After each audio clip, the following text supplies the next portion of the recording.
صباح السبت 7 من أكتوبر تشرين الأول كان يوما معتادا في معظم بقاع العالم، أما إسرائيل فقد استيقظت على وابل من الصواريخ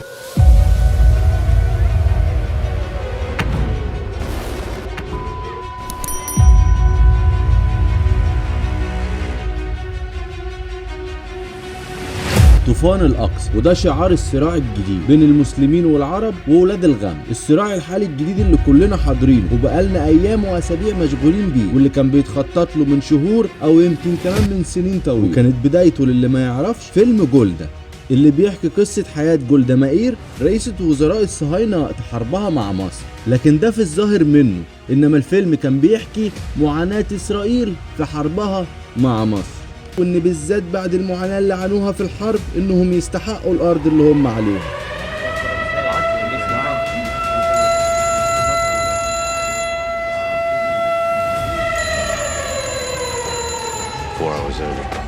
وده مش اللي المفروض اني قاعد شغال علشان اعمل لك ديت الفيديو دي، علشان انا عامل الفيديو ده مخصوص علشان شوية الصور دي.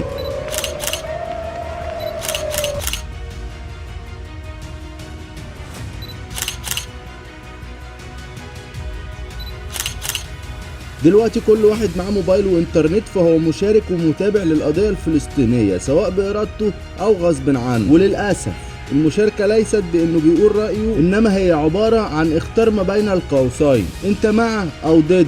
لكن إنك تقول رأيك أصلا في الأساس أو تطرح رأي فمحدش هيسمعك.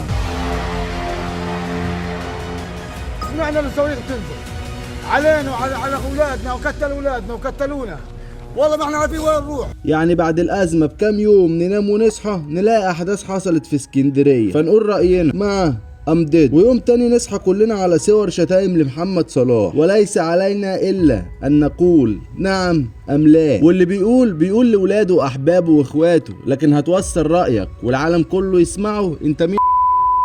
يوم تاني نفتح نلاقي ماكدونالدز وبابا جونز، أكبر مؤسستين أمريكيتيين عندهم نشاطات في العالم العربي، بيدعموا الجنود الصهاينة وبيعملوا لهم دعم كامل معنويا ودوليا. يعني شوف الصور دي عبارة عن ماكدونالدز وبابا جونز وهم بيوزعوا الوجبات على الجنود. والصور دي مش بس جت على موبايلك او موبايلاتنا، الصور دي بما انها اجدد اعلان لماكدونالدز وهيلف العالم كله، المواطن الفرنسي هيشوفه والفلاحين في اوروبا هيشوفوه، وهيعرفوا ان في حرب وان في جيش يحاول الله، لازم كلنا نسانده ونقف معاه ضد الفلسطينيين الوحشيين. واستقبل على كده الفترة الجاية من كل المؤسسات العالمية دعمها المباشر، واللي هيستفزنا اكتر من كده بكتير. وعشان كده ما تفوتش الفيديو ده الا لما تاخد الفرصة اللي فيه وتشارك بإيجابية ويكون ليك رأي بالفعل وتلعب معانا اللعبة اللي جاية دي. الصورة دي فيها الماركات العالمية اللي بتدعم دولة الاحتلال صراحة وبأموال، لأن سوق العلامات التجارية دي في الوطن العربي بالكامل. فلو تعرف بديل حقيقي محترم للماركات دي وتقدر تعرفه